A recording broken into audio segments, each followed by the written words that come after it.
Welcome students. तो अब हम पढ़ेंगे क्या कि एक्टिनाइड तत्वों का इलेक्ट्रॉनिक विन्यास। इससे पहले हमने कौन से तत्वों का इलेक्ट्रॉनिक विन्यास पढ़ा था? लैंथेनाइड तत्वों का इलेक्ट्रॉनिक विन्यास। ठीक है, तो अब हम पढ़ेंगे एक्टिनाइड तत्वों का इलेक्ट्रॉनिक विन्यास। ठीक है, जिसे हम इलेक्ट्रॉनिक कॉन्फ़िगरेशन भी कहते हैं, एक्टिनाइड तत्वों का इलेक्ट्रॉनिक कॉन्फ़िगरेशन। ठीक है, तो ये क्या होता है इलेक्ट्रॉनिक कॉन्फ़िगरेशन एक्टिनाइड तत्वों का? कि उसमें हमने क्या देखा था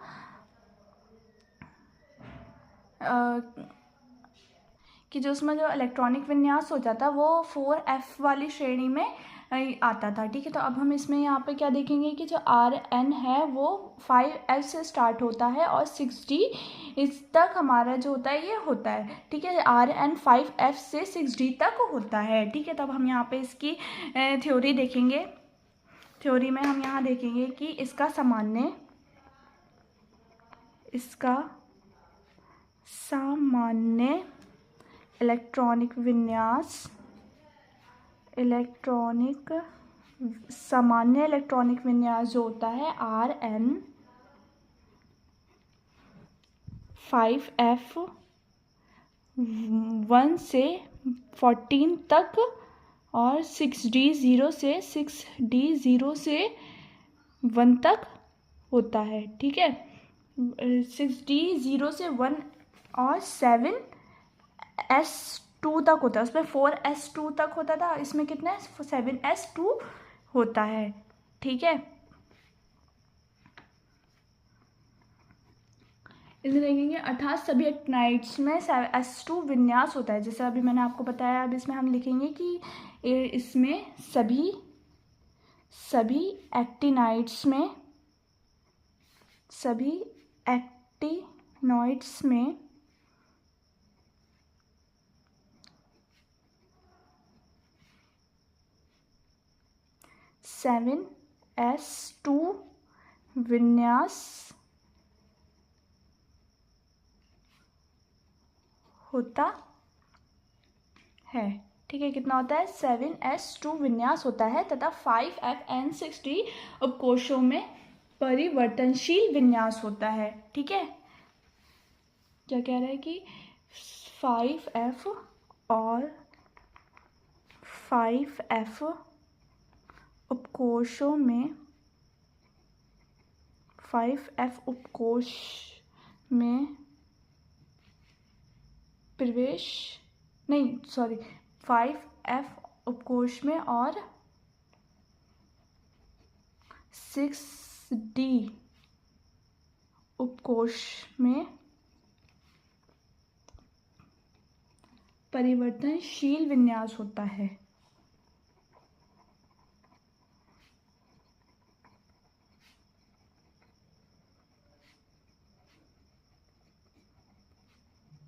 कौन सा परिवर्तनशील विन्यास होता है?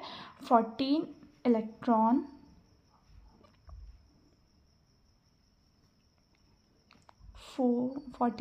5f उपकोश में प्रवेश करते हैं। ठीक है, कौन से 14th इलेक्ट्रॉन जो होता है वो कौन से उपकोश में प्रवेश करता है? 5f उपकोश में प्रवेश करता है। अब हम देखेंगे यहाँ पे थोरियम TH। ठीक है, जिसका परमाणु क्रमांक होता है Z = 90। ठीक है, तक तो नहीं परंतु Pa एवं उसके आगे वाले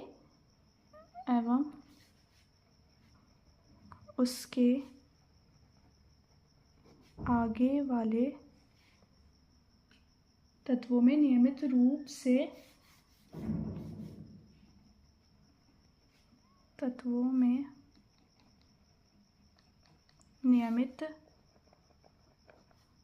रूप से बढ़ते हुए परमाणु संख्या 103 तक पहुंचने पर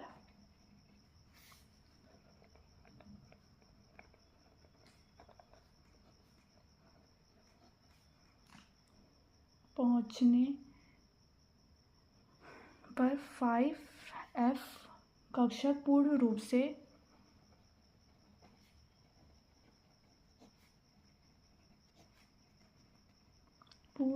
से भर जाता है।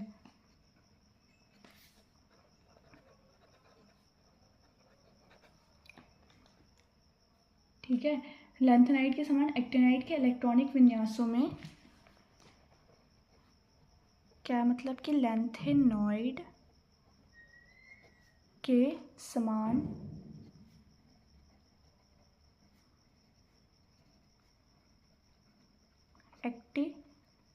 एक्टिनॉइड के इलेक्ट्रॉनिक विन्यासों में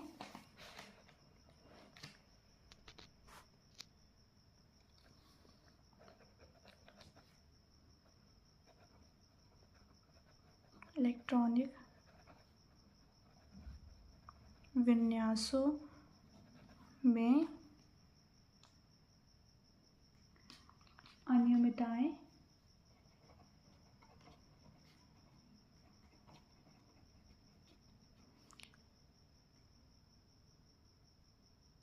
एक्टिनाइड तत्वों मतलब क्या कह रहे हैं कि ये इलेक्ट्रॉनिक विन्यास में जो अनियमितताएं होती है वो 5f उपकोष में उपस्थित F0, F7 एंड F14 विन्यासों के स्थायित्व में संबंधित होती है। मतलब जैसे हमने पहले आपको बताया था कि उसमें जो होता है 40 और 14 होता है तो उसका वो +2 हो जाता है ऑक्सीकृत। ठीक है, तो बाद में जो 4F14 होता था वो किस चीज़ वो +2 ऑक्सीकृत होता था। ठीक है, तो इसी तरीके से ये है कि जब इलेक्ट्रॉनिक विन्यासों में अनियमितताएं 5f उपकोष में उपस्थित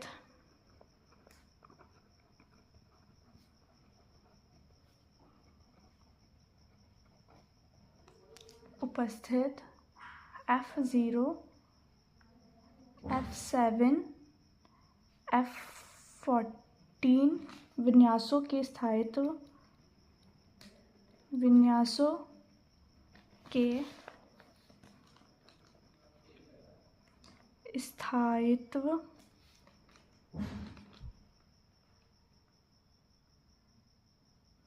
संबंधित होती है। क्या इससे स्थायित्व से संबंधित होती है। ठीक है, क्या स्थायित्व से संबंधित जो एक्टिनाइड तत्वों में 5f और 6d कक्षकों की जो ऊर्जा होती है उसमें जो होता है अल्प अंतर होता है। मतलब एक अंतर होता है किसमें, जो एक्टिनाइड तत्व जो होते हैं हमारे उसमें 4f और 6d की जो कक्षकों की हमारी एनर्जी होती है उसमें जो होता है एक अंतर होता है। तो अब हम यहाँ लिखते हैं कि एक्टिनॉइड तत्वों में 5f व 6d कक्षकों की ऊर्जा, ठीक है, 5f और 6d कक्षकों की ऊर्जा में अंतर होता है। ठीक है, अंतर होता है 6d इलेक्ट्रॉन 5f कक्षकों में 5f कक्षकों में स्थायित्व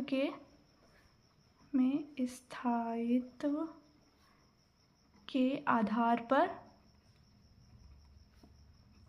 संक्रमित होते हैं। क्या स्थायित्व के आधार पर संक्रमित होता रहता है। ठीक है, तो क्या कह रहे हैं, अतः PA NP और B के तत्वों के दो इलेक्ट्रॉनिक विन्यास भी संभव हो सकते हैं। विन्यास भी संभव हो सकते हैं। ठीक है, इसमें क्या होता है कि इसमें जो हम एक्टिनियम से लेकर लॉरेंथियम तक हम यहाँ लिखते हैं। इसमें एक जो होता है इलेक्ट्रॉनिक विन्यास कहाँ से स्टार्ट होता है, एक्टिनियम से, ठीक है, लेंथोरियम तक यहाँ पर स्टार्ट होता है, जिसका परमाणु क्रमांक जो होता है 89 से जो 103 तक हम यहाँ पर करते हैं। तो एक्टिनियम मतलब Ac, थोरियम, प्रोटीनियम, यूरेनियम, ठीक है, नोवियम, प्लूटोनियम, एमोरिशियम, क्यूरियम, बर्कलियम, कैलिफोर्नियम, ठीक है, आइंस्टाइनियम, फर्मियम, मेंडेलियम, निबोलियम, लॉरेंशियम, ठीक है। लास्ट हमारा क्या होता है, लॉरेंशियम। इसका जो हमारा इलेक्ट्रॉनिक विन्यास होता है वो 5F से स्टार्ट होता है, ठीक है। कहाँ से, और 5F से S7S2 तक, ठीक है। यही जो हमारा लेंथेनॉइड में होता है वो हमारा लेंथेनॉइड में जो होता है हमारा लेंथनम से स्टार्ट होकर ल्यूटीशियम तक होता है, जिसका परमाणु क्रमांक 57 से 71 तक होता है। तो ये कहाँ से स्टार्ट होता है, ये 5D और 4F से स्टार्ट होता है। कहाँ तक, 4F तक, ठीक है, ये स्टार्ट होता है। ये हमारा जो एक्टिनियम का है वो 89 से 103 तक ही रहता है, ठीक है। तो आप लोगों को समझ में आ गया होगा कि एक्टिनाइट और लेंथेनाइट में क्या डिफरेंस होता है और इसका इलेक्ट्रॉनिक विन्यास किस तरह से होता है। इस थ्योरी के अकॉर्डिंग आप समझेंगे तो आप लोगों को समझ में आ जाएगा कि इसका इलेक्ट्रॉनिक विन्यास हम किस तरीके से कर सकते हैं, ठीक है।